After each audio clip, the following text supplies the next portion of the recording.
Welcome to another deep dive. Today, we're looking into a really powerful story called The Path of Peace, a daughter's test of trust. Hmm. And this isn't just, any story. It's quite dramatic, but also deeply hopeful. It's all woven from the wisdom of Proverbs chapter 3, Right. which is, well, ancient wisdom, but it feels designed for times like these, for people learning to trust when things get hard. Yeah. And what's so compelling, I think, is how the film takes these timeless truths, Yeah. these ancient ideas, Yeah. and makes them incredibly relatable. It uses this one young woman's personal journey. It has this comforting, sort of spiritually rich feel to it. Right. So our mission really is to dig into that, to find the key insights about trust, obedience, and how to find genuine peace when life feels, well, completely out of control. Okay, yeah, let's definitely unpack that. Let's dive into Leah's story and see what we can take away for our own paths. Sounds good. So our deep dive kicks off with Leah. She's Yeah. 16, and she's just sitting there feeling this quiet despair. There's an unpaid tuition bill. It's raining outside. It really mirrors the storm she feels inside. That's a strong image. Yeah, her widowed mother's nearby, just silently stirring a pot. And then Leah's anger, it just bursts out. She says, why? Why would God let this happen? Why should I trust him when everything's falling apart? Wow. That's raw, isn't it? That feeling. I mean, how many of us have felt that? That deep frustration when things seem to just contradict everything you hoped for. Exactly. It feels so human. It really does. But then something shifts, a really pivotal moment. Leah's mother, she doesn't say a word. Right. She just quietly puts this worn, hand-bound scroll into Leah's hand. Oh. And on it are the words, "My daughter, do not forget my teaching. Keep my commands in your heart, for they will bring you peace and prosperity." You know, what's fascinating there is how the mother responds. Not with an argument, not a lecture, No. but with something quiet, something tangible. It's like a gentle invitation back to this core wisdom. From Proverbs 3, yeah. Verses 1 to 3, yeah. It suggests that maybe the first step towards peace, especially when you're angry or confused, isn't always figuring it out intellectually. But maybe it's about reconnecting with these foundational truths, almost physically, holding on to them. That's a powerful thought. So Leah, she's still upset, still reeling. Understandably. She storms out, goes to a place that usually brings her comfort, this old cedar tree her father planted. Ah, the tree. Yeah, and beneath it there's a stone bench, and it's carved with this phrase, "Trust in the Lord with all your heart." So the tree isn't just like a tree. It's a symbol, right? Definitely. Of her father, his legacy, his wisdom. It's rooted deep in her life.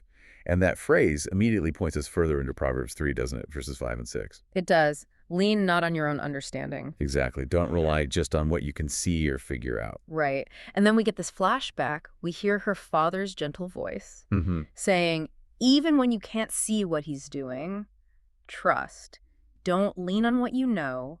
Let him guide. Such simple words, but so hard to live out sometimes. So true. And this is where it gets really interesting, because right after this moment of remembering trust, she faces an immediate conflict, a test. Okay. She hears about a job, quick cash, working for a street vendor. Uh-oh. Sounds dodgy already. It is. He cheats his customers.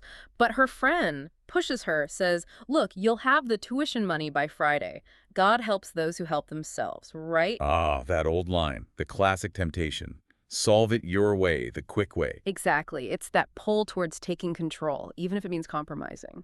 And it raises that question, doesn't it, about the different ways we try to solve our problems, especially when we feel desperate. The friend's advice, it's common, but often pretty short-sighted. Yeah. But then something else happens, an external sign almost. She sees a beggar woman holding a sign. Okay. And the sign says, "Do not withhold good when it is in your power to act." Wow. That's Proverbs 3.27, right there in her face. Exactly. It's prompting a completely different kind of action than the one her friend suggested. So less about grabbing what you need, more about giving what you can. Great. And then she hears her father's voice again in her memory, reinforcing that integrity piece. Do not envy the violent. The Lord blesses the home of the righteous. Proverbs 3 again, later verses, it's all weaving together. It is. So Leah walks away from the job offer. She's torn, you can see it, but her conscience is clear. Phew. That's a tough choice. It really is. Yeah. And for you listening, maybe you recognize that. That internal battle between getting what you need quickly, maybe cutting corners, Yeah. and sticking to what you know is right, even when it's harder. That's a real test of what you believe. Definitely. So later that night, she's back at the cedar tree under the stars. Mm-hmm. And this time, it's different. She kneels. She seems softer, surrendered. And she prays, I don't understand, but I trust you. Show me what to do. That moment of surrender. Hmm? It's so crucial, isn't it? It's not about understanding everything. Yeah. It's about choosing to trust, despite not understanding. It's a huge shift from that initial anger to open-hearted obedience. That's a core part of Proverbs 3. You mentioned earlier it's not giving up, but giving over. Can you say more about that? Because it sounds passive, but maybe it isn't. That's a great point. It's not passive resignation. It's an active choice to trust a higher wisdom. Yeah. Think about it.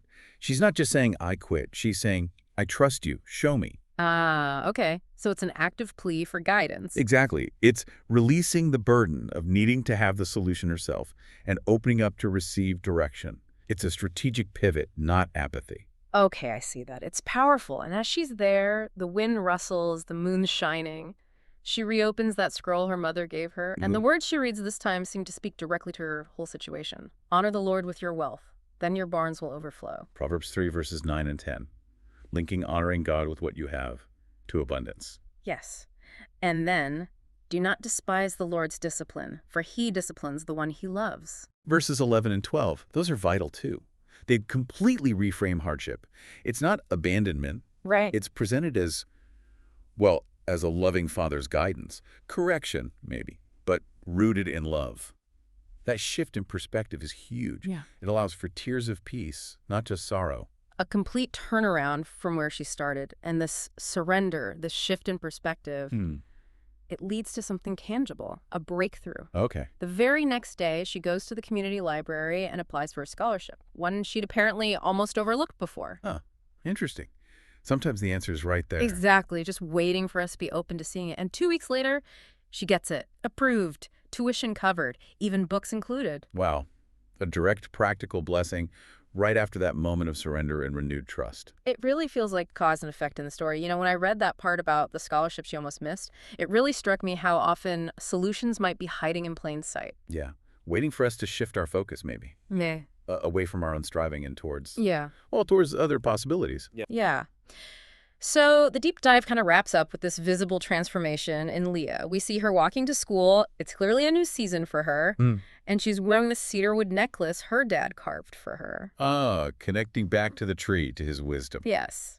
And it's inscribed with, she is a tree of life to those who hold her fast, which is another echo from Proverbs 3. Verse 18, that tree of life imagery. Yeah. It's so powerful. It means wisdom isn't just like abstract knowledge you have in your head. Right. It's something you hold on to, something that sustains you. It gives life, provides stability, vitality. It's a living guide. I love that, a living guide. And we see her wave goodbye to her mom. There's peace in her steps now. She seems to be living out that promise from earlier in Proverbs. Then you will go on your way in safety. When you lie down, your sleep will be sweet. Verses 23 and 24. Yeah. Safety, sweet sleep, the fruits of trust and wisdom. And the final shot is the camera panning up to that cedar tree, standing tall, roots running deep. It's a beautiful closing image. It really pulls together all those threads from Proverbs 3 that the film highlighted. Yeah. You know, the call to trust and submit from verses 1 to 6. Understanding discipline as love from 11 and 12.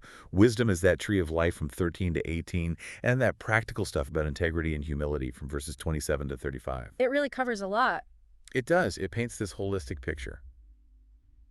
Deep trust leads to this life of safety, peace, sweet sleep, even when things are tough. What a journey, really, through the path of peace. Leah's story, it just shows so clearly, doesn't it? Even when things look grim, the path isn't clear. Choosing trust, choosing integrity, choosing that kind of active surrender. Yeah. It can open doors you didn't even see were there. It really pushes us to question our own assumptions, I think, about control. Yeah, how so?